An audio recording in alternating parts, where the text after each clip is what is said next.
তাদের অফ-রোড ড্রাইভিংয়ের শখ। মূলত জিপের এসইউভি গাড়ি চালাতেন তারা মনের আনন্দে।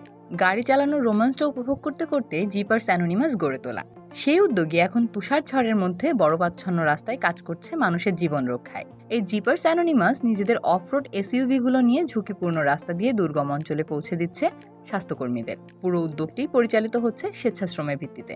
জিপার্স অ্যানোনিমাস একটি অলাভজনক সংস্থা। চলতি সপ্তাহে ওকলাহোমায় বিপজ্জনক তুষারঝড় ও বরফে ঢাকা কাদা রাস্তা উপেক্ষা করেই তারা জরুরি পরিষেবায় নিয়োজিত কর্মীদের বিনামূল্যে যাতায়াতের সুবিধা দিচ্ছে। আমরা ভেবেছিলাম, আরে আমরা সবাই মিলে তো মানুষের উপকার করতে পারি। আমরা এখানেই থাকি, এখানেই কাজ করি, আর এখানকার মানুষদেরকে নিয়েই আমাদের কমিউনিটি। তাই আমরা এখানকার মানুষের খেয়াল রাখার চেষ্টা করি। স্বাস্থ্যকর্মীদের কাজে যেতেই হয়, তুষারঝড়, প্রতিকূল আবহাওয়া কিংবা বরফাচ্ছন্ন রাস্তাঘাটের তোয়াক্কা না করেই। হাসপাতাল ও বিভিন্ন নার্সিংহোমের কর্মীদের নিজেদের কাজের জায়গায় যাতায়াতের ব্যবস্থা করে দিচ্ছে এই উদ্যোগটি। যদিও প্রতিকূল আবহাওয়ার মধ্যে স্বাস্থ্যকর্মীদের সময়মতো কর্মস্থলে পৌঁছে দেওয়ার শতভাগ নিশ্চয়তা তারা দিচ্ছে না, কিন্তু যাতায়াতে সহায়তা তো দিচ্ছে।